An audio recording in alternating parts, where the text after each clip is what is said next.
बच्चों को दुआएं, बड़ों को सलाम। फ़िज़ा है मेरा नाम। यूर वॉचिंग मॉर्निंग विद फ़िज़ा। नाज़रीन, चाइना से एक ख़बर सुनाती हूँ आपको।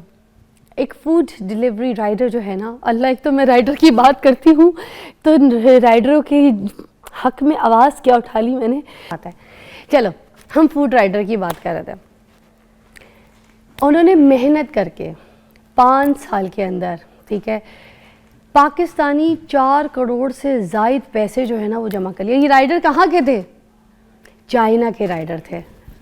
अब चाइना में उन्होंने 5 साल फूड डिलीवरी की, ठीक है, और उनका कहना ये था कि उनकी जो बुनियादी ज़रूरियात है ना उससे ज़्यादा वो कोई भी ऐसी एक्स्ट्रा चीज़ नहीं ख़रीदते थे, कहीं कोई एक्सपेंस नहीं करते थे, सारे पैसे जो थे ना वो सेव करते थे।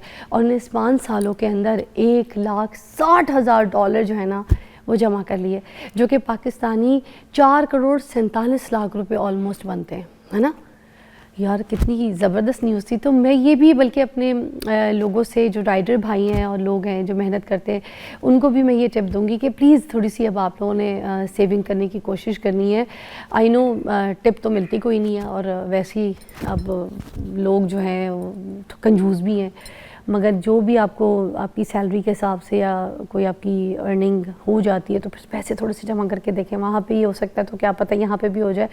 और मेरे भाई बहुत मेहनती हैं, मैंने देखा जो राइडर भाई हैं उनमें कुछ ऐसे लोग भी हैं जिनके पाँव तक नहीं है और उसके बावजूद वो बिल्कुल अपनी छोटी छोटी टांगों से जाते हैं, बाइकों पर चढ़ते हैं। औरतें इतनी हैं राइडर्स की, मैं आपको क्या बताऊँ पाकिस्तान में। तो मैंने कहा ये मुझे वहाँ से ख़बर मिली थी तो क्यों ना मैं अपने राइडर भाई बहनों को इधर भी सुनाऊँ। तो this is the tip for you, है ना। आज फिर हम अपने टॉपिक की तरफ भी आएंगे, मगर उससे पहले कुछ बात करूंगी कि जैसे सर्दियों में सबसे ज़्यादा दिल करता है आपका मछलियाँ खाने को। तो मैं तो ज़्यादातर वैसे भी बांग्लादेश में रही हूँ, मैं तो बोलती भी बांग्ला हूँ ना। मैं वो खाने था कि नवापुर नवा बड़ी, तो हमें भात मछली खाते पड़ी। तो इसीलिए आज आपको मछली के बारे में एक चीज़ बताती हूँ। आप जो बाज़ार में मछली खाने के लिए जाते हैं, आपको पता है वो मछली, वो तो मैं कह नहीं सकती, मरे हुए जानवर का गोश्त होता है, ये होता है। बहुत मछली तो मरी भी होती है ना, पानी से निकाल दो तो ऑलमोस्ट मर भी जाती है। मगर कुछ जगहों पे ना जो है बड़ी ताज़ा मछली पानी में से निकलवा के तो उसको कटवाया जाता है, खाया जाता है। कुछ लोग इस तरह की भी मछली खाते हैं, और कुछ लोग ऐसी भी मछली खाते हैं जो बाज़ार से मछली लेकर आ जाते हैं और घर में जो है ना आके ताज़ा पकाते हैं। अच्छा, वो को चुन के लाते हैं। मगर कुछ ऐसे लोग हैं जो मछली की बदबू और उसकी रेसिपी और सारा कुछ उसकी सफाई वगैरह के चक्कर में कि भाई मुझसे हो गई नहीं, तो छोटे मोटे ढाबों पे जाएंगे या कोई ऐसे रेस्टोरेंटों में चले जाएंगे जहाँ पे मशहूर तो होती है कि मछली है, वो जाके खाने जाते तो वहाँ पे वो फ्रेश है या नहीं है आपको तो नहीं पता। अब उस चक्कर में वो जो मछली है जब आप खाते हैं और आपके पेट में जाके वो जो हाल करती है आपका, आपकी ज़िंदगी की तबाही कर देती है। वो जो हम सेहत पूरे साल बनाते हैं ना, तो ये सर्दियों में जो मछली का शौक़ है, ये कोई ख़राब खाई हुई सड़ी हुई मछली जब हम अपने पेट के अंदर डालते हैं तो हमें लग पता जाता है। अरे अब मैं आपको बताऊँ, बंदा इससे कोई हैज़ा वैज़ा हो जाए ना तो सीधा ऊपर का टिकट वीज़े के बगैर। इस पर बात करने के लिए मेरे पास बड़े दबंग गेस्ट हैं। मोहम्मद आसिम जावेद साहब मौजूद हैं ना, डीजी पंजाब फूड अथॉरिटी से, और हमारे साथ आते हैं, जब आते हैं बड़ी दिलेर बातें बता के जाते हैं, लोगों को बड़े केसेस पकड़ते हैं। अस्सलाम वालेकुम। वालेकुम अस्सलाम मैडम, कैसे हैं? मैं ठीक हूँ। कैसी इंजॉय कर रहे हैं सर्दियाँ? मैडम बिल्कुल, सर्दियाँ अभी सही तरह से तो मेरे ख्याल शुरू नहीं हुई, लेकिन थोड़ी सी उनकी जो है वो आगाज़ है। हाँ, अच्छा, आपने फिर मछली खानी शुरू कर दी क्योंकि आगाज़ वाला ही टाइम है ना, मछली आ जाती है सबके घरों में। कहीं खाई आप? जी मैडम, बिल्कुल ख़ुद भी खाई है, और उसके अलावा मछली की इंस्पेक्शंस भी हम, क्योंकि हमारी ड्यूटी है कि लोगों के लिए जो है वो सेहत बख्श खुराक जो है उसकी फराहमी को यकीनी बनाना। हाँ। तो उसके ऊपर हमने अवेयरनेस की पूरी कैंपेन भी की है, एडवाइजरीज़ भी जारी की हैं, और उसके अलावा मछली के मुख्तलिफ जो पॉइंट्स हैं पूरे प्रोविंस में, उनमें हमने इंस्पेक्शंस भी की हैं। ज़बरदस्त। तो कोई ऐसी जो इंस्पेक्शंस आप लोगों ने की है जहाँ पर चेकिंग की है, तो उनके बारे में ज़रा हमें बताएं। जैसे जो छोटे छोटे ढाबे लोगों ने खोले ना जहाँ पे वो तली हुई मछली मिल रही है, होती बड़ी मशहूर है, उधर कहीं आपने चेकिंग की है? देखिए मैडम, सीएम साहब का स्ट्रीट फूड सेफ्टी मिशन में एक अहम चीज़ ये है कि हमने जितने भी ये ढाबे हैं या स्मॉल स्ट्रीट फूड पॉइंट्स हैं, इनमें लोगों को अवेयरनेस दी है, इनमें लोगों को एजुकेट किया है कि उन्होंने अपनी पर्सनल हाइजीन का कैसे ख्याल रखना है, जो वर्क प्लेस हाइजीन है उसका कैसे ख्याल रखना है, चीज़ों को स्टोर कैसे करना है। जहाँ तक मछली का ताल्लुक है, तो मछली के हवाले से मैं तमाम सार्फिन को आपके वसातत से बचाना चाहूँगा कि जो ताज़ा मछली है उसकी पहचान ये है कि उसकी जिल्द जो है, उसकी स्किन जो है वो चमकदार होगी, उसकी आंखें जो हैं वो रोशन होंगी, वो अंदर दंसी हुई नहीं होंगी, उसके जो गलफड़े या गिल्स होते हैं वो सुर्खी माइल होंगे, रेडिश होंगे, रेड होंगे, और जब आप उसके पेट को चाक करेंगे तो वो भी रेड होगा। अगर मछली बासी हुई है तो उस सूरत में जब आप उसको टच करते हैं तो आपकी उंगली उसके अंदर दंस जाती है। बासी मछली की जो आंखें होती हैं वो भी उसके अंदर दंसी हुई होती हैं, उसकी स्मेल जो है वो फ्रेश मछली वाली नहीं होती बल्कि थोड़ी सी फाउल स्मेल होती है। तो इन चीज़ों को, मछली को ख़रीदते वक्त आप इस चीज़ों का ख्याल रख सकते हैं। जहाँ तक फ़िश फ्राइंग यूनिट्स के इंस्पेक्शन का ताल्लुक़ है तो पूरे पंजाब में अभी तक हम तकरीबन 1800 फ़िश फ्राइंग यूनिट्स की इंस्पेक्शन कर चुके हैं, जिसमें से तकरीबन 22 के करीब जो यूनिट्स थे उनको हमने बंद किया कि वहाँ पे अनसेफ़ प्रैक्टिसेस थी, और तकरीबन 600 लीटर के करीब जो मुज़र सेहत जो रेंसिड ऑयल था उसको हमने तलब किया। क्योंकि ये बात बतानी इंतहाई ज़रूरी है कि जब भी हम घरों के अंदर भी कोई चीज़ फ्राई कर रहे होते हैं, मछली को फ्राई कर रहे हैं या पकोड़े जो है वो तल रहे हैं, तो कम से कम 3 से 4 दफ़ा के बाद जो ऑयल होता है वो रेंसिड हो जाता है, उसके अंदर जो है वो आप कह सकते हैं कि कैंसरस इफ़ेक्ट्स जो हैं वो आ सकते हैं। लिहाजा क्योंकि उसका एक TPM होता है, ऑयल जब फ्राई कर रहे होते हैं तो जब उसका TPM जो है 24 को क्रॉस कर जाता है तो वो इंसान के लिए मुज़र सेहत होना शुरू हो जाता है। तो इस वजह से जब भी आप फ़िश के ढाबे पे जाएं तो आप ज़रूर चेक करें कि वो ऑयल का रंग जो है वो ब्लैकिश तो नहीं हुआ। अच्छा। वो ऑयल फ्रेश है। अगर कोई तो आप उस काले रंग से पता चल जाएगा जी, अगर वो उसका कलर जो है वो ब्लैक हो चुका है या ब्लैकिश टाइप आपको नज़र आ रहा है तो इट मीन्स कि वो ऑयल जो है वो फ्रेश नहीं है। तो आप उस सूरत में पंजाब फूड अथॉरिटी को 1223 पर इतला दे सकते हैं। और इसके अलावा मैं तो ये हमेशा इसी बात के ऊपर जो है वो फोकस करता हूँ, ठीक है, कि आउटिंग भी करनी चाहिए, इस तरह के ढाबों पे भी जाना चाहिए, लेकिन ज़्यादा कोशिश ये करनी चाहिए कि घर के अंदर ही आप जब खुद बना के जो है वो चीज़ें ताज़ा लेके आएंगे तो उसका टेस्ट ही अलग होगा। एक ब्रेक लेते हैं, ब्रेक के बाद और भी कुछ चीज़ें पूछेंगे। और कोई अगर आप चीज़ हमें नहीं बता रहे हैं तो प्लीज़ बता दीजिएगा। ब्रेक के बाद हमने पूछना है आपसे, अगर कहीं आपने कोई पकड़ की है, कोई पकड़े गए, कोई जैसे जहाँ पे हमने गधे घोड़े पकड़े, ठीक है, तो यहाँ पर फिर ये भी बताइएगा ब्रेक के बाद।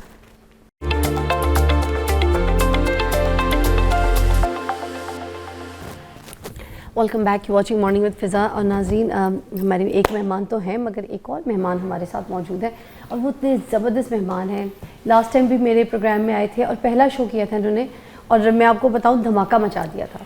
इतनी अच्छी केमिस्ट्री मेरी किसी मेहमान के साथ बनी, मोस्टली इतनी अच्छी नहीं बनती है। हमज़ा शेख मेरे साथ मौजूद हैं जो कि शेफ़ हैं और लाहौर में एक माने जाने शेफ़ हैं। इनको बहुत पसंद करते हैं, इनकी रेसिपीज़ को लोग बहुत पसंद करते हैं। अच्छे ख़ानदानी असर सलूक वाले, फैमिली वाले, और हाथ में इनका बड़ा जायका है। कैसे? Thank you so much. Assalamu alaikum, and I'm so happy to be in your show again. वालेकुम। मेरी बात सुने, आज तो टॉपिक हमारा फिश है। जी। लास्ट टाइम भी आपने हमें फिश खिलाई थी, जी, और जी। वो जो फिश की सर वाली भी बात की थी हाँ हमने, जी। और फिश की भी बात की थी। बिल्कुल। अब देखें, आप भी बताएं ना, देखने वालों को भी, सर भी यहाँ पे बैठे हैं, मुझे बताएं कि जो फिश आप चुनकर लेकर जब जी। आते हैं तो उसमें क्या चीज़ें देखते हैं? अच्छा देखिए, मैंने बहुत न्यूमरस शोज किए हैं अभी रिसेंटली फिश पे। सर की बहुत बेहतरीन बात थी सारी। सबसे पहले जो मछली बाहर निकल के मरती है पानी से वो हलाल होती है, वो मकरूह नहीं होती। अक्सर क्या होता है कि जब वेब लगाते हैं तो उसमें मरी हुई मछलियां भी साथ आती हैं और वो भी हम खाते हैं। ये एक बहुत टेक्निकल पॉइंट है। Really? यस, जो मछली, क्योंकि ये ज़िबा हुई होती है अल्लाह की तरफ से, ठीक है, पर जो मछली पानी से बाहर निकल के सांस छोड़ेगी वो मछली हलाल है। जो पानी में मरी हुई मछली बाहर निकली है ना, वो मकरूह होती है। तो उसमें तो बीमारियां भी बहुत होंगी, Exactly, वो तो अंदर मरी हुई पड़ी है बिल्कुल एग्जैक्टली। फिर जब आप इकट्ठी देखें ना, एक पूरे जाल में कोई 1000 मछली है, तो उसमें से कौन 7, 10, 12, 15 मरी हुई मछलियां निकालेगा? एक ये बड़ा टेक्निकल पॉइंट है जो मैं एक शेयर करना चाहूंगा। और इसमें ये हलाल हराम भी आ जाता है। एग्जैक्टली, मकरूह हो जाती है, हराम। अच्छा, फिर उसके अलावा ये कि आप मछली कहां से सोर्स कर रहे हैं, दिस इज वेरी इंपॉर्टेंट। आप मछली कौन सी ले रहे हैं, कहां से ले रहे हैं? आप फार्म्ड ले रहे हैं, आप दरिया की मछली ले रहे हैं, या आप समुद्र की मछली ले रहे हैं? ये चीज बड़ा मैटर करती है, और किस तरह के पानी में मछली रेज हुई हुई है। अब देखें ना, हाई केमिकल रिच पानी में अगर मछली रेज हुई हुई है तो उसकी मसल के अंदर, उसके गोश्त के अंदर हर किस्म की वो अज्जा पाई जाएगी, ठीक है ना। जो हमारे जैसे ना समुद्र से भी मछली आ रही है, अगर वो कराची के बिल्कुल सबब, बिल्कुल शुरू के समुंदर की मछली है तो उसमें बहुत सी कंटेमिनेशन, केमिकल और बहुत सी चीजें उसने अब्जॉर्ब की होंगी। अगर थोड़ा आगे से जाके ला रहे हैं मछली तो वो बहुत बेहतर है सेहत के लिए। और फार्म्ड फिश में भी यही है कि वो कंट्रोल्ड वाटर में तो होती है, कंट्रोल्ड वाटर में होने के बावजूद उसको जो एंटीबायोटिक्स और जो फर्टिलाइजर्स और जो जिस्म फुलाने वाले अज्जा दी जाती है, क्योंकि 4 से 5 महीने में जो एवरेज मछली 24 महीने में तैयार होती है, वो 4 से 6 माह में फार्म्ड मछली तैयार कर लेते हैं। अच्छा। तो जो फार्म्ड मछली अगर आप नॉर्मली, क्योंकि वो सस्ती भी होती है, जो ये कहते हैं ना दरियाई मछली जब पकड़ी जाएगी तो उसके वो बड़ी छोटी मुख्तलिफ साइजेस में होगी, अगर एक ब्रीड की भी है, ठीक है, आप जाओ तो एक ही साइज के, एक ही तरह के दाने पड़े होते हैं, वो सब फार्म्ड फिश होती है। अच्छा, और ये जो खारे पानी की मछली, मीठे पानी की मछली, ये भी तो बोला जाता है ना, कभी जायका खाते ही बोलते थे अच्छा खारे, ये तो खारे पानी एग्जैक्टली। देखिए ना, जिस तरह ट्राउट वगैरह हैं, ये हमारे नॉर्थ के साइड की मछली है, ठीक है, उसका टेस्ट अलग है। जो हमारे यहाँ रोहू मच्छी, काली रोहू, सफेद रोहू, पीली रोहू, ये सारी ये हाइब्रिड्स हैं, ठीक है। ये मेल और फीमेल का जो सिलसिला होता है, वो सैंपल्स लेने के बाद जो फार्म्ड एग्स बनते हैं ना,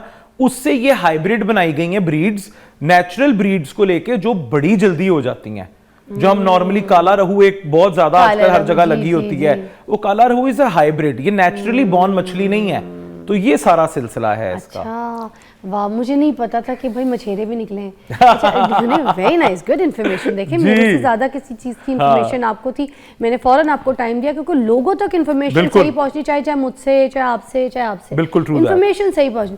अब दीजिए मुझे आपने एक चीज़ बतानी है कि जो फार्म्स वगैरह में जो ये फार्मिंग हो रही है, जहाँ पे मछलियाँ वगैरह इनकी ब्रीड वगैरह बनाते हैं, अब उधर किस तरीके से उधर नज़र रखी जा रही है कि किस तरीके के कोई केमिकल्स तो नहीं उसके अंदर डाले जा रहे हैं मछली की ब्रीडिंग्स के लिए, मछली को रखने के लिए, वहाँ पे क्या निज़ाम होता है? देखिए, गवर्नमेंट का एक डिपार्टमेंट जो है वो फिशरीज़ एंड एक्वाकल्चर डिपार्टमेंट है। वो जितने भी जो प्राइवेट फार्म्स हैं उनको भी जो है मॉनिटर कर रहे होते हैं, और उनके ऑफिसर्स होते हैं, उनके प्रोटोकॉल्स हैं। उसके साथ साथ गवर्नमेंट ख़ुद भी अभी जो है वो फ़िश फार्मिंग जो है उसके ऊपर कुछ स्कीम्स गवर्नमेंट की जो है वो बनी हैं। तो लेकिन एक चीज़ है कि जैसे शेख साहब भी बता रहे थे कि जो फार्म की फ़िश है और उसके अलावा जो नेचुरल फ़िश है उसके अंदर बहुत जो है फ़र्क होता है। अब देखिए, ट्राउट की आप मिसाल लेते हैं, ट्राउट जो है उसको बेसिकली नॉर्दर्न एरियाज़ में पाई जाती है। जो सिंध के एरिया है या नीचे वाला एरिया में भी जब वो आती है तो उसको जल्ली मछली कहा जाता है, कि वो अगेंस्ट द वाटर जो है वो चल रही होती है, लेकिन वो बहुत ही न्यूट्रिशियस पॉइंट ऑफ व्यू से, न्यूट्रिशन के पॉइंट ऑफ व्यू से बहुत अच्छी जो है वो कंसीडर की जाती है।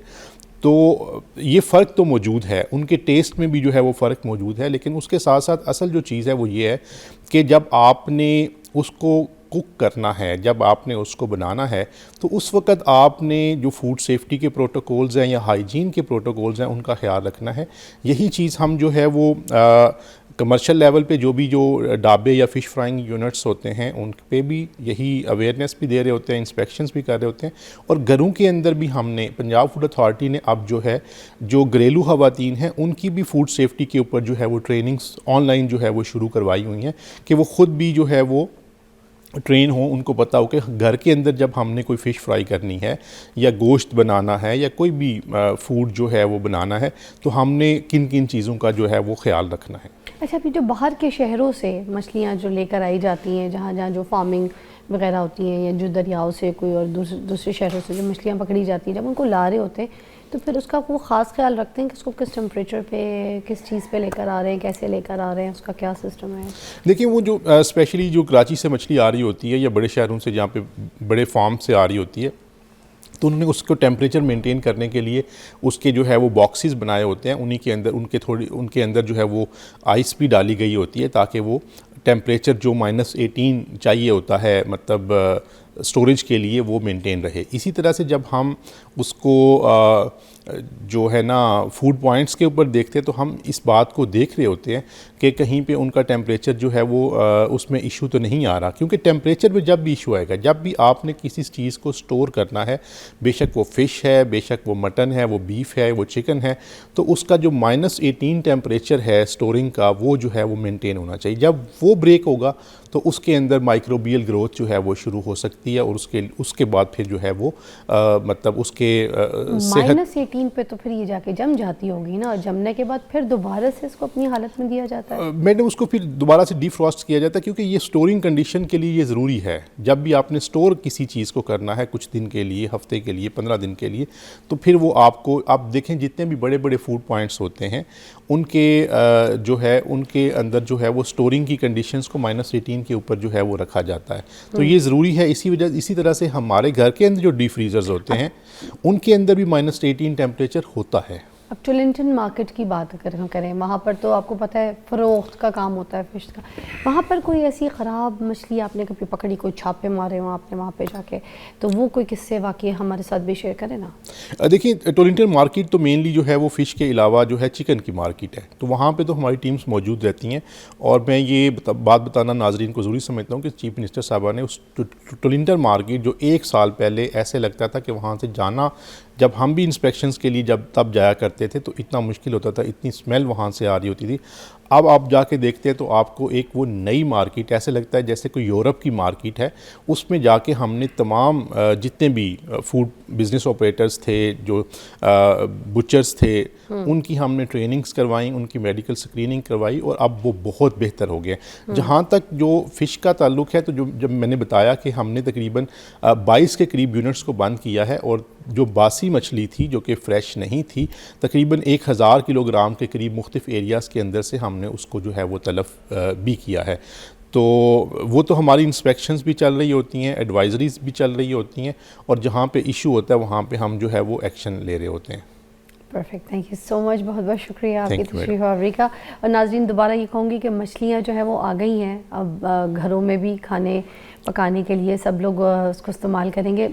वैसे तो 12 महीना जो है मछली होती है, मगर मछली घरों में जो अभी आई है ना आप लोगों के, उसको आप लोग बड़े तरीके से देख के, ताज़ा फ्रेश चुन चुना के, उसकी खुशबू सूंघ के बाज़ार में ना, उसको उसकी शक्ल देख के खूबसूरत प्यारी सी हो, हसीन सी हो, उसका रंग अच्छा हो, ठीक है, उसकी आंखें बड़ी खूबसूरत हों, बड़ी नैन नक्श प्यारे देख के ना, मुंह ऐसा खुला हुआ ना हो, बंद मुंह वाली मछली, वरना वो आपके घर में आके बड़ी खर्राटे मारेगी। उसको लेकर आएँ, प्यार से धोएं, साफ़ करें, फ्रिज में रखें, काटें और पकाएँ, और अपने खर्चे पे खाएं। चलें जी, ब्रेक लेते हैं।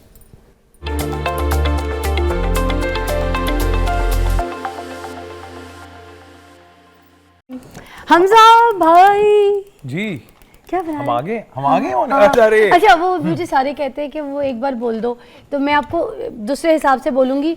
हमजा भाई जी, आपको शर्म ना आई? मैंने ऐसा क्या किया? इसलिए कि आपने मुझसे वादा किया था कि आप जो है ना मछली का सर बनाएंगे, मगर आप वो मछली का सर जो है वो रह गई। अब सर्दियां शुरू हो गई, वो आप पे ड्यू है। बिल्कुल बिल्कुल, उसकी हम आपको जबरदस्त किस्म का मछली के सर का सूप बना के अब वो लाए थे, मगर उस दिन बना नहीं पाए, मगर ये वादा कर दिया, लाइव है, ठीक है, वादा, पक्का वादा। वाह, आज अभी जो है अच्छा रेसिपी, जी, आज हमारी बड़ी जबरदस्त पैन एशियन रेसिपी है, और हम बना रहे हैं, ये देखें, ये कितना जबरदस्त प्लेटर है। ये देखें, सारी सब्जियां, जिंजर, गार्लिक, सब कुछ इसमें कटा हुआ है, बेहतरीन किस्म का।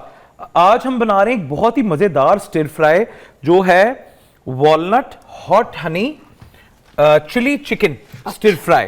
ठीक है, अखरोट है, हॉट हनी है, मिर्चों के अंदर बना हुआ हनी, अगर वो नहीं है तो आप रेगुलर हनी डाल लें, और साथ इसके अंदर हमारे जाएगा चिकन और सारी मजेदार सब्जियां। अच्छा। अब सब्जियां इसलिए क्योंकि मेरी कोशिश ये होती है, देखिए आ जाएं इधर, आ जाएं। मैं इसलिए दूर हूंगी, उस दिन लास्ट टाइम नहीं मार चॉप बिल्कुल हो जाता होता है लाइव शोज में, आपको पता है। हमने गार्लिक और जिंजर डाला है, ठीक है, ये अब हम आपके साथ बनाएंगे ऑन एयर। ठीक है, तो आप लोग शेफ लोग हैं ना, आप लोग बड़े एक्सपर्ट होते हैं चीजें। हाँ जी, हैंडल करना हमें पता होता है। स्प्लैटरिंग होने लगी है, कुछ गड़बड़ होएगी। अच्छा, हम नॉर्मली जब खाना बनाते हैं ना, नॉर्मली मैंने वैसे भी ऑन एयर शेफ्स को देखा है, वो चीजों को, आम चीजों को बड़ा कॉम्प्लिकेट करते हैं। जब आप चिकन डालेंगे मैं डालूंगी, ये बात देख लें, मैं आपको बताऊंगी कि मैं घर पे भी कैसे डालती हूँ। बस ये डाल दे मैं खाना बहुत अच्छा पकाती हूँ, मगर देखिए मैं कैसे चिकन डालूंगी। ये देखिए घर पे भी ऐसी, ओ एक ये घर पे भी मैं इसी तरह करती हूँ। नहीं, डरना नहीं आपने। ये देखें, बाकी खाना मैं बहुत अच्छा पकाती हूँ, मगर चिकन में ऐसे डालती हूँ। लेकिन जब आपका टेम्परेचर ठीक होगा ना, तो देखें चिकन पानी नहीं छोड़ेगा अच्छा, ब्रोथ में। हमने आंच हल्की नहीं करनी है। नहीं नहीं तो बिल्कुल हम भी तो नहीं। चिकन डालते वक्त आंच ही तो नहीं हल्की नहीं करते नॉट हैं। At all. वो आपने चिकन को पहले किचन कहने लगा था मैं। हाँ। आपने चिकन को सीयर करना है तेज आग पे, ठीक है, ताकि ये अपने जूसेस रिलीज ना करे, ठीक है। और ये देखें इसके बाद हमारा जो खूबसूरत मेडले है सब्जियों का, जैसे ही चिकन हमारा थोड़ा सा कलर पकड़ेगा तो हम ये डाल देंगे, सारी डालेंगे अभी ये सब कुछ? तकरीबन तकरीबन। अच्छा, आप कोई भी अच्छी क्रंची सब्जियां ले सकते हैं, पर आपने सब्जियों की पकाते हुए जान नहीं निकालनी, ठीक है। अब हम डाल रहे हैं आज lot of green chillies, French beans, carrots, हरा प्याज, जुकीनी, माड़ू कद्दू। माड़ू कद्दू बहुत बेहतरीन सब्जी है, डाइवर्स सब्जी। अच्छा जी, सबसे पहले हम इसमें डालेंगे कैरेट्स, क्योंकि they take the longest to cook. Okay. बाकी बिल्कुल हम एंड पे डालेंगे ताकि उनका क्रंच बरकरार रहे। ठीक है। ये आपके सामने हम विद इन 5 मिनट्स जो है ना इसको कुक करके फारिग करेंगे। है? आप देखें, ये देखें चिकन हमारा तकरीबन पक भी गया है, सही है। अगर आप चिकन का मीडियम साइज की, अच्छा जब भी आप स्टिर फ्राई के लिए चिकन लें, आप कोशिश करें कि आप मीडियम साइज की ब्रेस्ट लें। अब हम इसमें डाल रहे हैं माड़ू कद्दू, जुकीनी, अगर नहीं है मत डालें। It is entirely to your disposal कि आप कौन सी सब्जियां फिजा नहीं, इस्तेमाल, मगर ये माड़ू कद्दू अच्छा है, इस्तेमाल करना चाह रहे हैं। हाँ, ये जितने माड़े बंदे हैं ना वो भी खा सकते हैं। हाँ माड़े बंदे भी खा लें जी। अच्छा जी, मैं पकड़ती हूँ ना। Thank you. अब हम इसमें डाल रहे हैं फ्रेंच बीन्स, और उर्दू में क्या कहते हैं इसको, फ्रेंच बीन्स को? बीन्स। बीन्स। और साथ फ्रेंच बीन्स नहीं है मत डालें, हरी मिर्चें डालें। वाह, और फ्रेंच बीन्स की लंबी लंबी जैसे कटिंग करते हैं ना वैसी। अच्छा, हाँ कटिंग भी मैटर करती है। उन्होंने खूबसूरत कटिंग कितनी प्यारी की है, देखिए खाना खूबसूरत लगता है अपनी प्रेजेंटेशन से भी। ग्रीन हरी मिर्चें इसके अंदर बड़ा हमारा मेन कंपोनेंट है, और बिल्कुल इसके टुवर्ड्स द एंड हम इसमें ना अब शिमला मिर्च डालेंगे। अच्छा जी, कल मैंने शिमला मिर्च लेने के लिए भेजा, तो मैंने कहा लाल शिमला मिर्च भी ले आना, तो एक शिमला मिर्च 600 रुपए की थी। मैंने कहा हम हरे से काम चला लेंगे। नहीं, लाल वाली या हरी? एक लाल वाली, एक एग्जॉटिक होती है ना, इतनी महंगी। ये देखें, आंच नहीं हल्की की उन्होंने, हाँ आंच वैसी है उनकी। अब ये देखें, अब इस पॉइंट पे हम इसमें डालेंगे जापानीज सोया सॉस। नहीं है तो आप नॉर्मल सोया सॉस डालें, नो प्रॉब्लम। ये हमारी वजरा खत्म हो गई है। बर्तन कितने अच्छे लेकर आए हैं आप, जबरदस्त आपकी कढ़ाई है, ये बड़ी सी है। ये dark soya sauce, dark soya sauce भी? जी जी, chilli sauce, okay, very important sesame oil. अच्छा, ये क्या करेगा? ये इसको बहुत अच्छी खुशबू देगा, अच्छा, शाइन देगा, ठीक है जी। ठीक है। और अब हम इसमें अपनी सीजनिंग जो है, जो बहुत इंपॉर्टेंट चिली फ्लेक्स, ठीक है, and again a very important thing which is sugar, क्योंकि इसके अंदर हमने इतनी ज्यादा मिर्चें डाली हैं कि उसका फ्लेवर खोलने के लिए, एग्जैक्टली उसको बैलेंस आउट करने के लिए कुछ सूखी हुई लाल मिर्चें। अच्छा, ये लास्ट टाइम उन्होंने मुझे कहा था कि चीनी इसलिए क्योंकि जो मिर्चें जब ज़्यादा डालते हैं तो उसका फ्लेवर खोलने के लिए जो थोड़ी सी चीनी की जरूरत पड़ती है। एग्जैक्टली, विनेगर ये रहा। ओके, वाह, and a little bit of salt. हाथ मेरे साफ हैं इसलिए टेंशन कोई नहीं। हमरा भाई क्या बात है, क्या जबरदस्त खुशबू आ रही है। हाँ, ये देखिए, मैं आपको देखिए कितनी देर लगी हमें, कुछ भी नहीं, और बन भी गया ऑलमोस्ट है। ये क्या है? थोड़ा सा चिकन स्टॉक। अच्छा, क्योंकि ग्लेज हम करेंगे इसको, ये ग्लेज की तरह होएगा। इसके अंदर हम लंबा वो जो हम खाते नहीं है चाइनीज। अच्छा, अगर हमारे पास चिकन स्टॉक वो यखनी वाला है और वो भी डाल सकते हैं। एग्जैक्टली, बिल्कुल डाल। और वो जो हम छोटा सा क्यूब होता है वो भी डाल सकते हैं। अच्छा, ब्लैक पेपर कहाँ था मेरा? ये ब्लैक पेपर, ये रहा। अल्लाह, हर किस्म की जो स्पाइस जा रही है ना, उससे मुझे लगता है फ्लेवर ने बहुत चीखें मार ली है। वाह, अब हम इसमें कॉर्नफ्लावर की स्लरी। ओके ओके, कॉर्नफ्लावर ना हो तो मैदा जैसे नहीं कॉर्नफ्लावर। अच्छा, फिल्म ना चलानी, जो रेसिपी है वही चेंज नहीं करनी। ये देखें माशाल्लाह कितना खूबसूरत, और ये हम रेस्टोरेंट जाके कितने पैसे देते हैं इनके लिए, और वही चंद सब्जियां और एक एक चम्मच पे। अच्छा, इसके लिए पता है क्या, आपने अपनी सॉसेस एक दफा नहीं, आपने हर महीने 1-2 सॉसेस ले आए आप, ठीक है। और आप ये देखें माशाल्लाह हो भी गया। वाह, जबरदस्त। सब्जियां अभी तक क्रंची हैं, अपना कलर उन्होंने नहीं छोड़ा। क्या बात है। और ये देखें बेहतरीन। हम ये ब्रेक लेने लगे, ये बन गया ऑलमोस्ट। हाँ जी, बस इसके अंदर हम एंड पे वॉलनट्स डालेंगे। ये देखें खूबसूरत। क्या बात है, ये देख, ग़िज़ाइयत से भरपूर, वॉलनट डाल के और सेहत हो गई इसके अंदर। इसको डिश आउट कर दें, डिश आउट कर देते हैं। हाँ वाह, फिर हम जैसे ही आप डिश आउट करते हैं तो हम ब्रेक लेते जी। हैं, या ब्रेक ले लेते हैं वापस आके दिखा दें, जल्दी बताइएगा अली राना। ब्रेक लेते हैं फिर हम आपको ये डिश आउट करके दिखाते हैं। Take a break.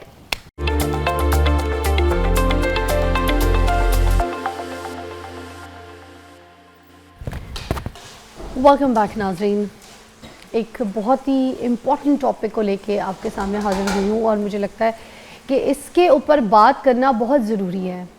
माशरे के धुतकारे हुए लोग, ठुकराए हुए लोग, जिनको हम जैसे लोग, आम लोग ठुकरा देते हैं।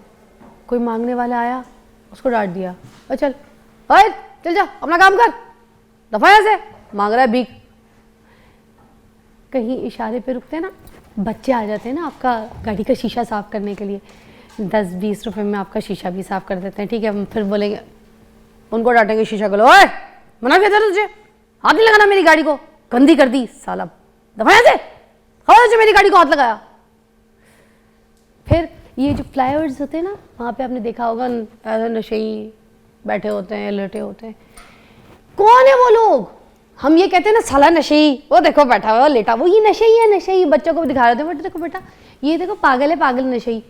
अरे वो क्यों बैठे हुए होते हैं? कभी किसी ने ये सोचा है कि ये इस हालत तक कैसे पहुँचे हैं? माशरे के कौन से धुतकारे हुए लोग हैं ये?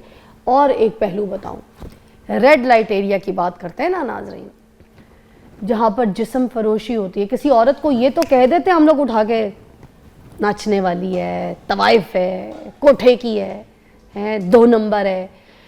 क्या आपको लगता है ये जो सारी रेड लाइट एरिया की जो ख़वातीन होती हैं, उनको बड़ा शौक़ है अपने आप को ये कहलवाना कि भाई रेड लाइट एरिया के यार सारी 2 नंबर है? कोई शौक़ नहीं होता। माशरे की धुतकारी हुई औरतें।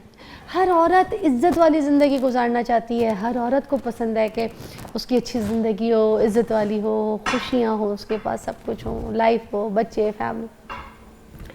और एक और पहलू, इस माशरे में जो ख्वाजा सराफ साहब के साथ होता है ना, वो तो शायद किसी के साथ भी नहीं होता, किसी के साथ भी नहीं होता।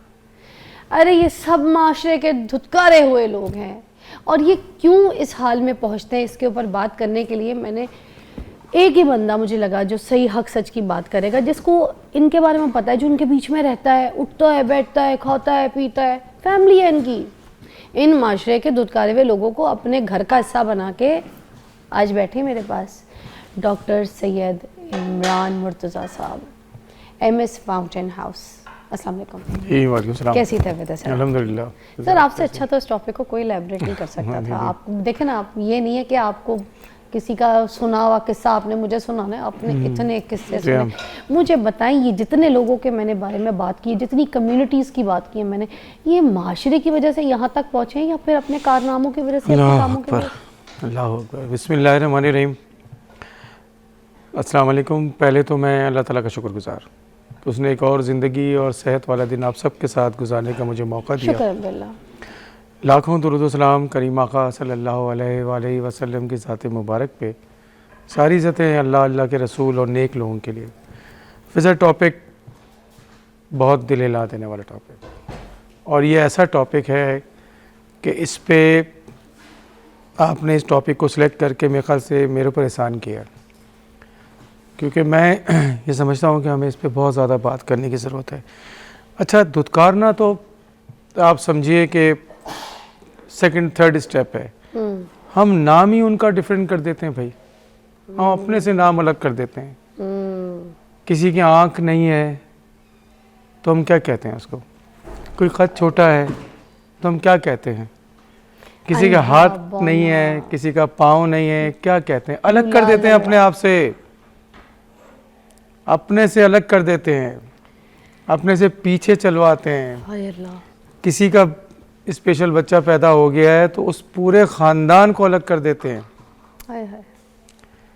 किसी के घर में कोई बेटी इस तरह की है, जहनी मरीज़, तो उस घर के बारे में क्या लोगों के क्वेश्चन होते हैं। मतलब मैं अगर इस पे बात करने पे आऊँ और सारी स्टोरीज़ पे आऊँ तो मैं आपको ऐसी बातें बताऊँ हमारे सो कॉल्ड सच्चे माशरे की, कि आप हैरान हो जाएंगे। मेरा एक साथी, क्योंकि आपको पता है हम ऐसी जगह पे काम करते हैं और हम तो रहते हैं, मेरा एक साथी जो है ना वो बहुत अच्छा और मजबूत थेरेपिस्ट है। उसने ज़ाती ज़िंदगी की एक कहानी सुनाई, और ज़ाती ज़िंदगी की कहानी उसने ये सुनाई कि हमारे 2 बहन भाई स्पेशल हैं, मतलब ही इज़ नियर अबाउट 50 और उससे अबव ही होंगे उसकी एज भाइयों की। तो मुझे कहता है कि सर हम अब तो चले वो बड़ी उम्र के हो गए, अभी भी लोगों का माशरा जो है उनके साथ जो रिएक्ट करता है, हम बचपन में कभी शादी पे जाते थे ना, खुशी खुशी जाते थे शादी पे सारे बहन भाई मिलके, लेकिन वो 2 स्पेशल बहन भाइयों को जब हम लेके जाते थे तो यकीन करें सारे शादी में लोग जो है ना हमें अलग बिठा देते थे, अलग बिठा देते थे। हम वहाँ से रोते हुए वापस आते थे। लोग हमसे, हमारी वालदा से ये पूछने लगती थे कि भाई आप इसका इलाज सही नहीं करा रहे, आप जो है ना वो ये कर रहे हैं, इसके मुंह से राल बह रही है, इसको बिप क्यों नहीं बांधी हुई है, ये ऐसा हो रहा है तो वैसा हो रहा है। तो उसने कहा कि सर अभी तो थोड़ा माशरे में अवेयरनेस आप जैसे लोगों की वजह से, ये प्रोग्राम्स की वजह से लोगों में थोड़ी बहुत अवेयरनेस आई। तो कहते बचपन में और जवानी में उसके, कहते वो लड़का था, घर से बाहर निकलता था, पढ़े लिखे लोग हैं, मैं ये किसी ऐसे बंदे की बात नहीं कर रहा कि जो अनपढ़ लोग हैं, पढ़े लिखे और माशरे के अच्छे लोग, कहते हैं वो बच्चा बाहर निकलता था, उस पर सर्दियों में ठंडा पानी फेंक देते, सर्दियों में ठंडा पानी फेंक के, आए हाय अजियत देखो। इसका मतलब आप देखिए कि माशरे के अंदर जो है वो तशद्दुद कैसा मौजूद है। ये वही बात। सर एक न्यूज़ की ब्रेक है, वो लेके फिर हम फ्री हो जाएंगे, फिर यहीं से कंटिन्यू करेंगे। ये माशरे की अजियत आपको आज हम बताएंगे, आपका साथ भी शामिल कर सकते हैं प्रोग्राम में, कॉल शामिल करेंगे ब्रेक के बाद।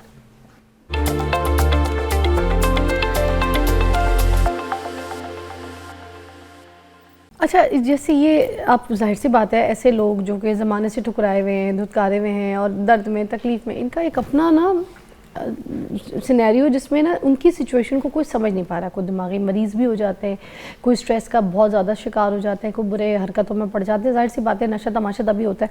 अब भाई ये हम जैसे बात कर रहे थे कि ये जैसे कुछ आप केसेस सुनते हैं ना कि ये लड़की लड़की का सीन है, लड़की लड़की का सीन कैसे हो सकता है, कोई इतनी फैसिनेट कैसे फैंसीज हो सकते हैं, कोई इस तरह लड़की लड़की वाले सीन जो अब पहले वेस्ट में सुनते थे, अब पाकिस्तान में भी आपने सुनना शुरू कर दिया।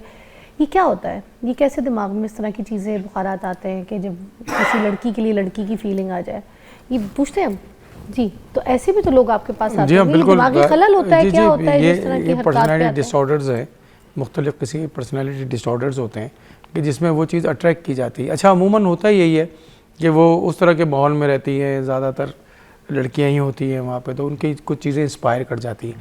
लेकिन माशरे का रवैया जो है उनके साथ जब इतना ज़्यादा उसको रिजेक्ट करता है तो वो और चीज़ बढ़ जाती है, फिर वो बगावत वाला एलिमेंट आ रहा होता है। तो इनिशियली तौर पे जो मैं समझता हूँ कि इन सारी बीमारियों को समझने की भी ज़रूरत है ना। हम तो भाई इस पर बात ही नहीं करते।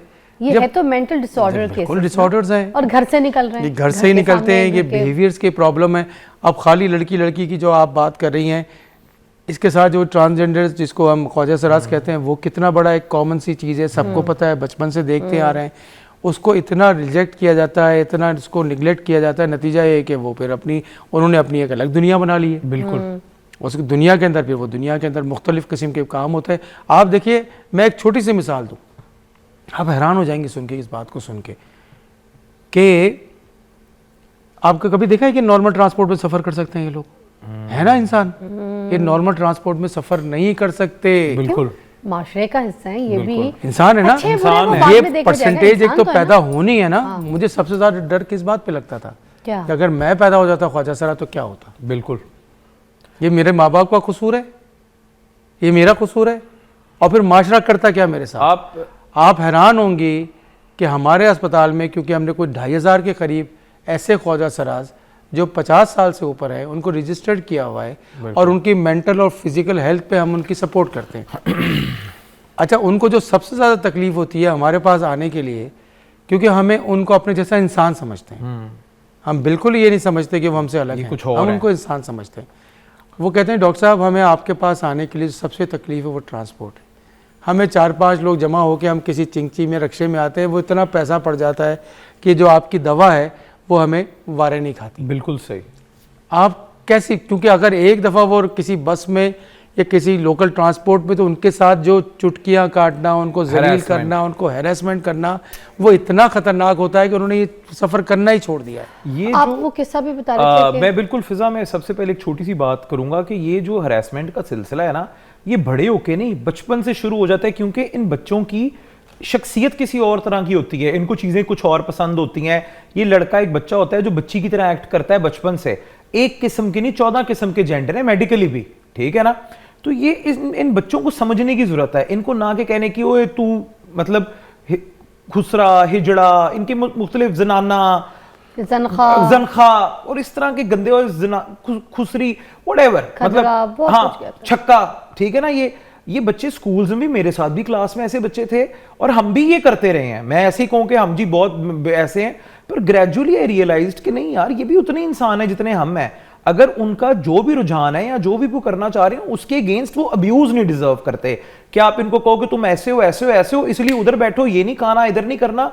अगर आपने किसी को बुली करना है ना, तो आप अपने जैसे को करो। अपने से कमजोर को या अपने से कम को के सामने बदमाश बनने से कुछ नहीं होता। और ये सिलसिला फिर उनका जो ये सारा ये जो प्रोसेस है ना अब्यूज होने का, ये छोटी उम्र से शुरू होता है, करते करते फिर मेंटली और इमोशनली अब्यूज तो वो घर वालों से भी हो रहे होते हैं। ऐसे ना चलो, ऐसे ना बैठो, ऐसे ना खाओ, ये ना करो, वो ना करो। फिर सेक्सुअली अब्यूज होना टीन्स में शुरू हो जाते हैं। वो आप एक किस्सा भी बताए थे लड़की वाला। बिल्कुल एग्जैक्टली। अभी रिसेंटली ऐसे हुआ कि हमारी फैमिली, बड़ी इमीडिएट फैमिली में एक मेड हायर की उन्होंने घर पे, और वो जो मेड थी she was married with kids but still into girls, ठीक है, गर्ल इनटू गर्ल्स। तो वो मेंटल डिसऑर्डर सिस्टम एग्जैक्टली। तो उसने वो कुछ उठपटांग बातें अपनी बाजी के साथ करना शुरू की, जिस वजह से फिर उनके घर में और बच्चियां भी थीं, तो उसको फौरन उन्होंने जॉब से रिमूव किया, उसका हिसाब वगैरह देके कि कल को ये बच्ची किसी भी तरह छोटी बच्ची को या किसी और को फिजिकली अब्यूज ना कर दे। तो ये बड़ा एक सिलसिला है जिसको हमें अच्छी तरह परख करके फिर बच्चों के साथ अपने बच्चे छोड़ने चाहिए। अब ये नशैया जो हम लोग सुन रहे होते हैं कि भाई ये, जैसे मैंने पहले भी बात जिक्र की कि गटर का ढक्कन चोरी कर लेंगे तो कोई सरिया लगाए तो चोरी कर देंगे। तो भाई अभी जो चोरी करके नशा कर रहे हैं, हम इस पर तो बात करते हैं, इनको पकड़ो, इनको फड़ो, ये नशे वाले हैं।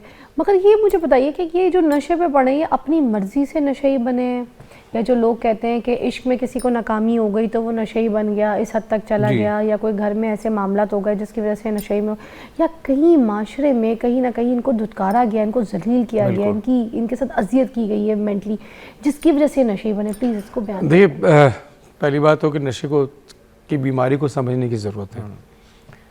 कुछ लोग जो हैं वो कभी कोई नशा करते हैं तो इसको हम कहते हैं ओकेजनल यूज़र। ओकेजनल यूज़र, मैंने जैसे फॉर एग्जांपल मैंने ज़िंदगी में एक दफ़ा सिगरेट पी है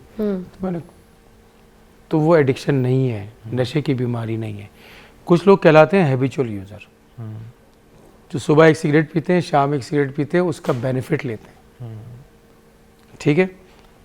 ये एक नॉर्मल बिहेवियर है और आपने देखा है कि लोग इन चीज़ों से फ़ायदा उठाते हैं। लेकिन एक है एडिक्शन, जिसको नशे की बीमारी कहते हैं।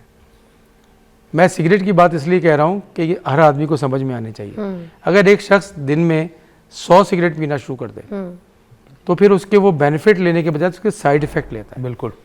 और वो ज़िंदगी के 4-5 जो एस्पेक्ट्स हैं जिसको हम हेल्थ कहते हैं, वो सारे के सारे डिस्टर्ब हो जाते हैं। उसकी फैमिली, उसकी जॉब, उसकी फिजिकल हेल्थ, उसकी मेंटल हेल्थ, वो सब डिस्टर्ब हो जाते हैं। और उसकी वजह से बॉडी में एक ऐसी चेंज आती है कि वो जो है ना, उस पर उसकी जब तक ट्रीटमेंट नहीं होगी उसको फ़ायदा नहीं होगा। अच्छा, हमारे माशरे में जो एक बहुत बड़ी बदकिस्मत की ना फिज़ा, हम ये समझते हैं ये बदमाश है, हम उसको बीमार नहीं समझते। बिल्कुल। देखिए, अगर हम उसको बीमार समझने लगेंगे ना, तो बीमार का इलाज क्या है भाई? अस्पताल और ट्रीटमेंट। और अगर बदमाश है तो उसका इलाज क्या है? जेल, सज़ा। तो ये 2 डिफरेंट चीज़ें हैं, इसको समझने की सख्त ज़रूरत है। जब वो इस हाल में चले जाते हैं, जो रोडों में पड़े, ये बीमार हैं। अच्छा, ये बीमार है, बीमार है भाई, इनको ट्रीटमेंट की जरूरत है। बिल्कुल। डंडा नहीं लगाने की जरूरत। क्या आपका ख्याल है कि थाने में इनको एक दिन बंद किया जा सकता है? नहीं। अच्छा। तो इसलिए मेरी रिक्वेस्ट तो यही है कि इन बीमारियों को समझें और ये स्कूल, कॉलेज के, यूनिवर्सिटी के लेवल पे इसको पढ़ाना चाहिए। तो इस बीमारी को समझने में आसानी हो जाएगी और फिर ट्रीटमेंट की तरफ जाएंगे तो ये इतना बड़ा जो जंक है और इतना बड़ा जो माशरे का हिस्सा है वो बेहतरी की तरफ आ जाएगा। बिल्कुल सही। तो ये 2 चीज़ों को बहुत क्लियर करना चाहिए कि ये बदमाशी नहीं है। अच्छा, अब घर में कोई नशई है, ठीक है, बड़ी काम की मुझे लगता है बात है। सुने, अब घर में कोई नशई है, कोई लड़का जो है ना नशे में पड़ गया, अब बहन का रिश्ता देखने के लिए कोई आए, बात कर रहे हैं, उस सब बड़े भाई से मिलवा दिया, दूसरी बहनों से मिलवा दिया, उस लड़के से नहीं मिलाएंगे जो नशई है। बिल्कुल ऐसे ही। ठीक है, अब वो उसकी हालत ऐसे वैसी नहीं है कि जो पकड़ा जाए, मगर है नशई, हल्की आंच पे पकड़ा जाएगा, हल्की आंच पे। बिल्कुल ऐसे ही है। तो अब उसको सामने नहीं लेकर आएंगे, तो अब वो जो सोच रहा है चीजें, बहन तो उसकी भी है, देखिए रिश्ते तो वो उसकी भी है। बड़ी खूबसूरत बात तो उस की वक्त कि उसको हल्की आंच बिठाया पे नहीं जा रहा, घर जी में हाँ। उसको ये फीलिंग्स है कि बाप ने मुझे बिठाया नहीं, माँ ने मुझसे पूछा वही नहीं, ना। मेरी बहन नहीं थी देखिए, क्या, मुझसे मेरी मर्जी नहीं थी शामिल कि मुझसे भी कोई पूछता। ये ऐसा एक बिहेवियर है जो हर ऐसे इंसान के साथ हमारा माशरा करता है। तो हम तो घर से आइसोलेट कर चाहे- रहे हैं ना। साइकोलॉजिकल अब्यूज देखें चाहे- शुरू हो गई है। हाँ चाहे स्पेशल बच्चा हो, हाँ चाहे अल्जाइमर्स में दादा हो, हाँ चाहे डिप्रेस बहन हो, बिल्कुल ऐसे ही है।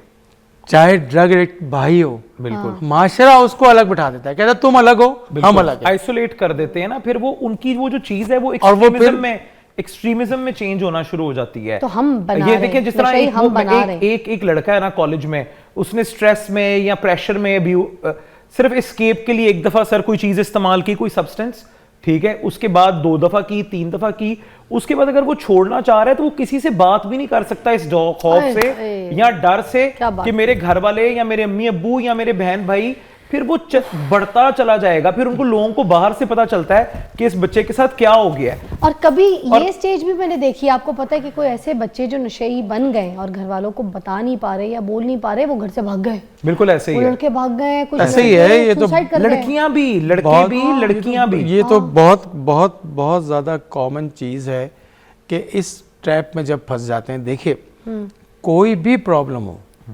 इसमें जो सबसे इम्पोर्टेंट रोल है वो फैमिली का रोल है। अब सर देखिए, फैमिली की बात बिल्कुल सही है। देखें अब यहाँ पर भी अभी थोड़े टाइम पहले एक डेथ हुई थी, आपको पता है, शी वॉज एन एक्ट्रेस। तो मैं नाम ले सकती हूँ अली? नाम बताइए मुझे दोबारा से, मुझे नाम, हुमैरा असगर का, जिसमें लोगों ने कहा कि वो नशे की हालत में थी, नशा करती थी, या कोई, अल्लाह बेहतर जानता है, हम इस बारे में बात नहीं कर रहे हैं, वो हमारे बीच में नहीं, अल्लाह उनको जन्नत में आला दर्जे का मुकाम अता फरमाए, उनकी मग़फ़िरत फरमाए। मगर मैं एक बात कर रही हूँ कि इस तरह के केसेस सुनने को मिलते हैं। आप देखें, पेरेंट्स ने आग कर दिया, पेरेंट्स गए नहीं, अकेला छोड़ा हुआ था, अकेले फ्लैट में रह रही थी। अब उस सिचुएशन में वो 10 लोग अब बात कर रहे हैं ना, क्या पता वो डिप्रेशन का शिकार हो गई हो, नशा कर रही हो, मैं तो बिल्कुल drugs 100% में हो। इस बात को ठीक है? समझता हूँ कि जिस Parents तरह ने उन नहीं किया ना। आइसोलेशन में रहना, और इतने दीनी लोग थे, मैं आपको ये नहीं कह रही कि isolation दे वर हाई फैशन कोई लोग थे। आपने अगर उनकी फैमिली देखी हो तो बड़े दीनी लोग थे, रिलीजियस लोग थे, उसके देखिए, बावजूद लड़की को आइसोलेट कर दिया। मैं- वो अकेली कराची में जो थी ना, फ्लैट में पड़ी हुई थी। ठीक है, तो ये वाले जो सिलसिले घर आपको से हैं। मैं एक छोटा सा वाक़या सुना देता हूँ अपने हॉस्पिटल का। हमारे पास एक बहुत हाईली क्वालिफाइड फैमिली का बच्चा, हाईली क्वालिफाइड बच्चा भी, अच्छा वो एडमिट हो गया, छोटी सी ऐसी आम सी बीमारी है, बाइपोलर अफेक्टिव डिसऑर्डर, जिसको हम ट्रीट करते हैं, ठीक हो जाता है। भाई उसको इंग्लैंड से मिलने के लिए आया, तो उसने कहा कि जी मैं तो बहुत ठीक हूँ और मैं यहाँ पे जॉब भी करता हूँ। आपको पता है छोटी छोटी जॉब्स हम देते हैं, भाई फाइल ले आओ, ये कर दो, इस मरीज़ को जो है ना वो नहलाने के लिए ले जाओ, छोटे छोटे काम करवाते हैं। उसने जी मैं तो यहाँ पे काम करता हूँ, मुझे जो है ना तुम लेके चलो घर। उसने कहा तुम्हें ज़िंदगी भर यहीं रखेंगे, तुम इस तरह के बंदे हो, तुम इस तरह के बंदे हो, तुम्हें यहीं रखना चाहिए, बाकी ज़िंदगी तुम्हारा अस्पताल में ही गुजरेगा।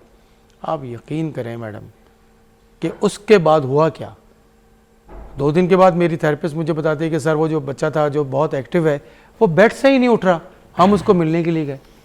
कहते अब मेरी ज़िंदगी में रह क्या गया, मैंने खुदकुशी कर लेनी है। मैंने कहा भाई किसी तरह ऐसा ना करें। 1-2 जुमलों ने इतनी हमारी जो महीनों की मेहनत थी और इतनी ज़्यादा हमारी डिस्करेज हो गया उसको ना, तबाह बिल्कुल करके रख बैठ दिया। गया, अब वो उसका बेड दिल- रिडन हो गया। जिनसे आपकी सबसे अच्छा, ज्यादा एक- तवक्कुआत होती हैं वही लोग फिर आपको अब्यूज अच्छा एक और मैं इसकी पॉजिटिव पहलू की एक बात बताऊं, आप हैरान होंगे सुन के।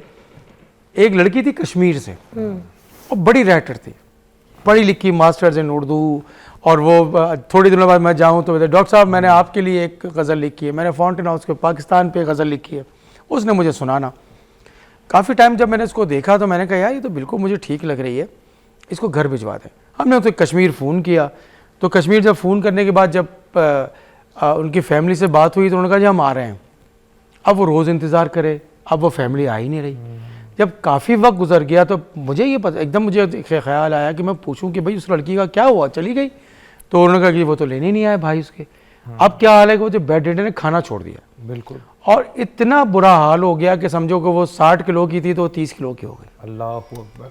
हमने क्या किया, मैंने कहा यार ये तो बिल्कुल डेथ पे आ गई है कि खुदा ना खास्ता कोलैप्स कर गई, खुदा ना खास्ता कोई और मसला हो गया। हमने एक एक्सपेरिमेंट किया। फिजा आप ज़रा सुनिए, हमने इसको कहा अपनी टीम को, यार इसको कश्मीर ले जाओ, ढूंढो घर कहाँ है इसका, और ढूंढ के जो है ना इसको पहुँचाओ। हमारी टीम ने उसको वहाँ पहुँचा के आके जो बात सुनाई वो सुनने वाली बात है। एक तो पहली बात उन्होंने एड्रेस चेंज किया था, लेकिन वो थाने में पहुँच गए तो वो लोगों ने बड़ी मेहरबानी की कि उन्होंने पहुँचा दिया। कहते हैं सर जो और लड़की 2-3 महीने से बेड से नीचे कदम नहीं रखती थी, हम उसको खाना खिलाते थे, जब उसको पता चला कि उसका घर आ गया, वो पहाड़ पे घर था, वो एम्बुलेंस से उसने छलांग लगाई और चल के पहाड़ पे चली गई। ये आप उसकी मोहब्बत और ख्याल वो देखें कि लोगों को अपनी जगह से, अपने लोगों से, अपने प्यारों से क्या चाहिए होता है। बिल्कुल। और ये वो थपकी है, ये वो थपकी है। अगर हम अपने बेहतरीन बंदे को, जिनको आप स्पेशल कहते हैं या ख़ास लोग कहते हैं, मैं उनको अपने ख़ानदान का हिस्सा कहता हूँ, हैं। मुझे बचपन के अपने स्कूल का एक वाक़या आपको मैं शेयर करता हूँ कि मेरी क्लास में एक बीमारी का बच्चा था, जिसको कोरिया बीमारी कहते हैं, जिसमें ना एबनॉर्मल मूवमेंट होती है बॉडी के, ऐसे ऐसे चलते हैं, राल बहती है टेढ़ा। तो मुझे आज भी याद है कि सारी क्लास एक तरफ बैठी होती तो वो अकेला बेचारा एक मेज़ पे बैठा होता। उसी क्लास में से कुछ एक आध बच्चे होते थे जो उसके साथ खेलते थे, बाकी कोई बात तक नहीं करता था। बिल्कुल अब्यूज। अब ये कितनी कितनी खतरनाक बात है कि उसको उस वक्त से 5वीं 6ठी क्लास से जो है ना वो उसको आइसोलेट कर दिया गया। भाई वो अपनी मर्जी से पैदा हुआ है स्पेशल। बिल्कुल। तो ये वो एक माशरा है। अभी ख्वाजा सराज की बात कर रहे हैं, अभी अपने हमजा ने जो है वो ख्वाजा सरा की बात की है। हम हर हफ्ते आपको पता है ख्वाजा सरा का प्रोग्राम करते हैं, जिसमें 200-250 ख्वाजा सराज वो जो 50 साल से ऊपर वाले आते हैं। हमारी टीम जो है ना उनके साथ बैठती है, उनको सिर्फ एक चीज़ उनको देती है और वो ये है कि हम तुम्हारे साथ हैं। इज्जत। एक साथ मिलके जो है ना खाना खाना, तो वो इंतजार करते हैं उस हफ्ते का आने का, पूरा दिन इंतजार करते हैं उस दिन। अच्छा क्योंकि वो ख्वाजा सरा है तो उस दिन खास वो कोई मेकअप शेकअप करके आते हैं। मैं कह बड़ी अच्छी लग रही हैं आज आप, बाजी। तो बाजी तो वो जो अपने आप को कहलवाना चाहते हैं, आप उनको वो इशारे पे आते हैं ना, तो वो आते हैं, देव जोड़ी सलामत रहे बच्चे। मैं अक्सर कहता हूँ बाजी चेंज नहीं है तो बेटा नेक्स्ट टाइम करेंगे। तो आप यकीन माने कभी उन्होंने दूसरी दफा कोई ताली मारी हो या कुछ कहा, कहते हैं ठीक है, कहते क्या कहा है, मैं कहा बाजी, तो बस चलेगा। काफी जी, थैंक यू सो मच, बहुत बहुत शुक्रिया। बल्कि आज तो आपने हमजा में ज्वाइन भी किया इस गुफ्तगू में, और इमरान साहब जो किस्से सुना के जाते हैं, मुझे लगता है दिल टहलाने वाले किस्से होते हैं, आंखें खोलने वाले किस्से होते हैं। आपकी आंखें खोलने के लिए तो बैठे हम लोग यहाँ पे।